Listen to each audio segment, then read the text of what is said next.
बिस्मिल्लाहिर्रहमानिर्रहीम। अस्सलाम वालेकुम रहमतुल्लाहि व बरकातुहू। इस्लामियात हमने शुरू की हुई है, जो नई बुक है इस्लामियात लाजमी पंजाब बोर्ड की, और मैं बार बार बता रहा हूँ फेडरल बोर्ड ने अभी तक अपनी नई किताब प्रिंट नहीं की 100 मार्क्स की। बहुत से स्कूलों में APS वगैरह में मैं कई जानता हूँ, हम अपने कॉलेज में भी यही किताब आप पढ़ा रहे हैं। तो इस साल फेडरल बोर्ड के लिए भी यही किताब चलेगी। अगर अगले साल फेडरल बोर्ड अपनी किताब प्रिंट कर ली तो फिर और बात है, वरना फ़िलहाल यही किताब है, और आसान किताब है और शानदार किताब है, मुकम्मल कम्प्रीहेंसिव बुक है। तो इसलिए बेफिक्र होकर कर लें, क्योंकि 9वीं 10वीं जो दोनों किताबें जोड़ कर पढ़नी, उसमें फिर कोई चीज़ें आपको एक्स्ट्रा पढ़नी पड़ जाएंगी, बाद में आपको समझ नहीं आनी कि ये सिलेबस में शामिल है या नहीं है। इसलिए बेहतर है कि ये बुक ले लें और पढ़ना शुरू कर दें यहाँ से। सहाबा कराम का सिलसिला हमने शुरू किया हुआ है, और इस वीडियो में हम हज़रत अमर बिन उमैया रज़ी अल्लाह तआला अन्हु और हज़रत अमर बिन आस रज़ी अल्लाह अन्हु कहते हैं। मैं शायद पिछले लेक्चर में थोड़ा सा लफ्ज़ गलत पढ़ गया था, अल्लाह ताला तबारक व तआला माफ़ फरमाए, रहम फरमाए।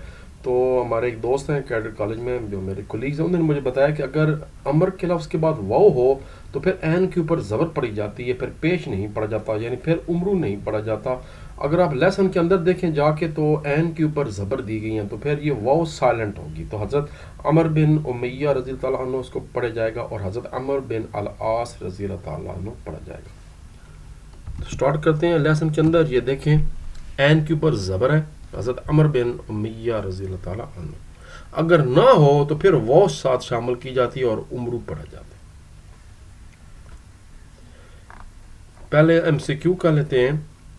हज़रत अमर बिन उमैया रज़ी अल्लाह तआला अन्हु की कुनियत है अबू उमैया। ठीक हो गया जी। हज़रत अमर बिन उमैया ने गज़वा के बाद इस्लाम कबूल किया, गज़वा ओहद के बाद इस्लाम कबूल किया था। उनसे कितनी अहादीस की तादाद मरवी है? 20 अहादीस की तादाद उनसे रवायत की जाती है।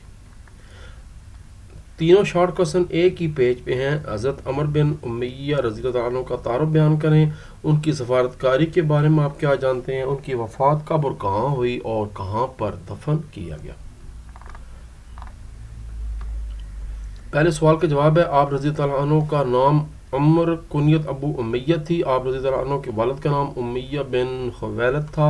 हज़रत अमर बिन उमैया रज़ी अल्लाह अन्हु ग़ज़वा ओहद के बाद नबी करीम सल्लल्लाहु अलैहि वसल्लम की खिदमत में हाज़िर होकर मुशर्रफ बा इस्लाम हो। अगले शार्ट का जवाब है कि 6 हिजरी में जब नबी करीम ख़ातमुन नबिय्यीन सल्लल्लाहु अलैहि वसल्लम ने हज़रत अमर बिन उमैया को हबशा में नजाशी के दरबार में सबातकारी के लिए भेजा, इस्लाम की दावत देकर भेजा, ख़त देकर भेजा। इस ख़त में नजाशी को दावत इस्लाम देने के अलावा महाजरीन की मेज़बानी की भी सिफारिश की गई, और हज़रत उम्मे हबीबा रज़ी अल्लाह अन्हा के नाम निकाह का पैगाम भी शामिल था। तीसरा शॉर्ट क्वेश्चन का जवाब है, हज़रत अमर बिन उमैया रज़ी अल्लाह अन्हु ने 60 हिजरी में वफ़ात पाई, और इनकी वफ़ात हज़रत मुआविया रज़ी अल्लाह अन्हु के दौर हुकूमत में हुई थी। आप रज़ी अल्लाह अन्हु मदीना मुनव्वरा में दफन हुए थे।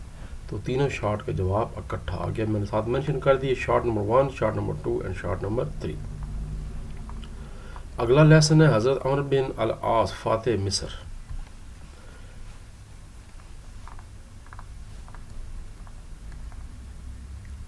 हज़रत अमर बिन अल आस के कबीले का नाम था बनु सहम। आप देख लें कि इनके नाम के ऊपर भी ज़बर दी हुई है सिलेबस में। ये देखें, हज़रत अमर।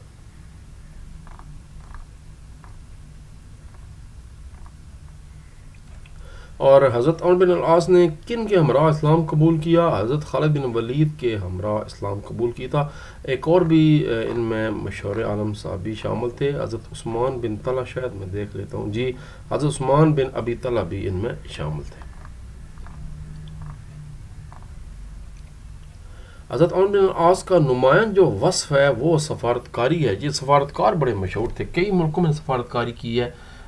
ओमान में भी सफ़ीर मुकर्रर हुए आप सल्लम के दौरे नबी में भी, और बाद में जो खुलफाए राशिदीन का दौर है उसमें भी उन्होंने कई जगह पे जाके सफारतकारी की और सरबराह मुकर्रर हुए सफारतकार। हज़रत अमर बिन अल आस ने जिस शहर की बुनियाद रखी, फस्ताद की बुनियाद रखी, जो कायरा का पुराना नाम था। कायरा जो है वो is the capital of Egypt, यानी मिस्र का कैपिटल है।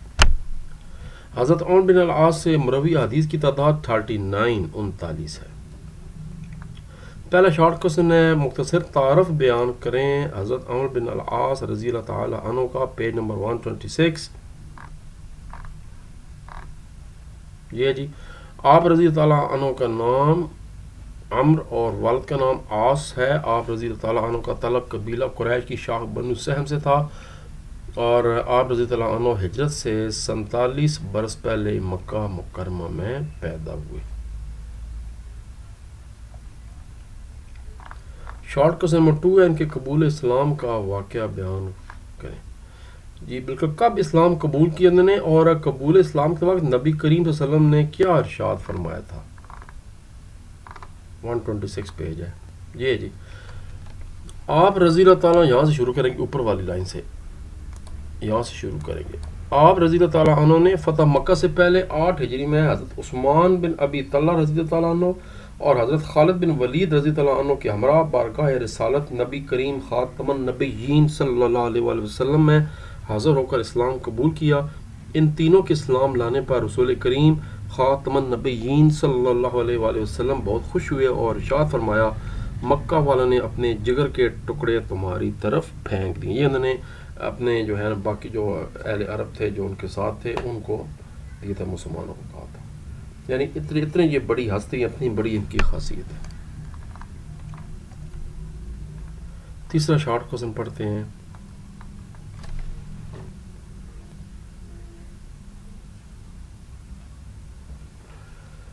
حضرت عمرو بن العاص کا مختصر تعارف بیان کریں. حضرت عمرو بن العاص کی سفارت کاری کے بارے میں آپ کیا جانتے ہیں؟ Page number 126 and 127. 126 کی آخری لائن یہ. حضرت عمرو بن العاص سفارت کاری کا وسیع تجربہ رکھتے تھے. قبول اسلام سے پہلے اور قبول اسلام کے بعد بھی انہوں نے کئی سفارتی مہمات میں بھرپور طریقے سے حصہ لیا. خود نبی کریم صلی اللہ علیہ وسلم نے ان کی صلاحیت سے فائدہ اٹھاتے ہوئے انہیں عمان میں سفیر بنا کر بھیجا. عمان جس کا کیپٹل مسقط ہے، پاکستان سے قریب ترین جو عرب اسٹیٹ ہے وہ یہی ہے. گوادر سے تو بہت ہی قریب پڑتے ہیں، شاید 1000 کلومیٹر یا 1000 میل بھی نہیں ہے.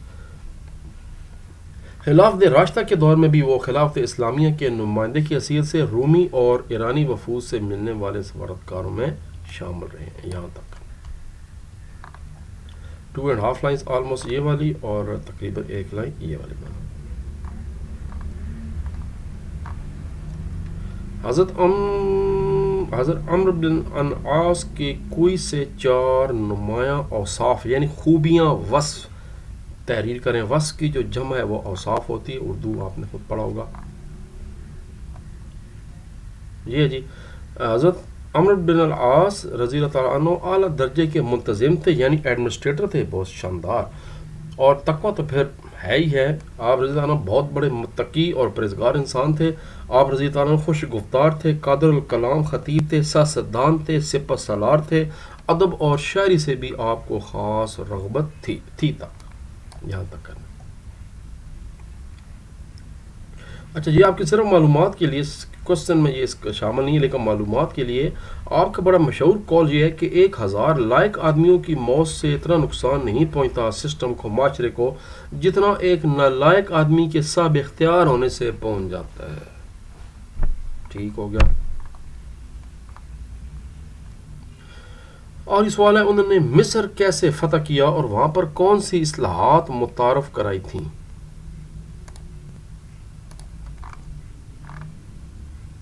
یہ جی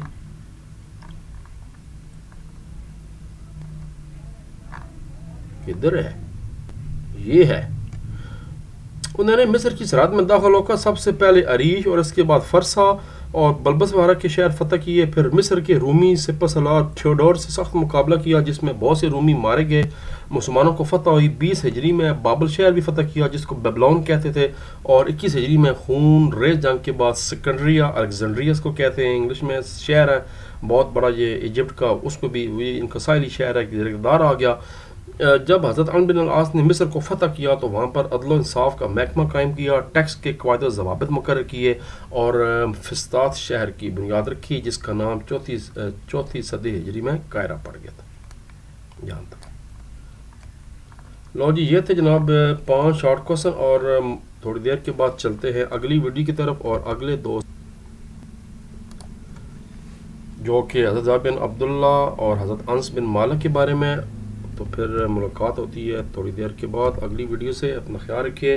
اللہ تبارک و تعالیٰ ہم سب کا حامی و ناصر ہو. درود شریف میں نے کہا ہوا ہے پڑھتے رہا کریں، ہر وقت کلمہ پڑھتا رہا کریں، استغفار کرتے رہا کریں، یہ بنیاد ہے. اللہم صلی علی سیدنا محمد وعلی آل سیدنا محمد وبارک وسلم وسلم ہے. اور نعرہ پاکستان زندہ باد.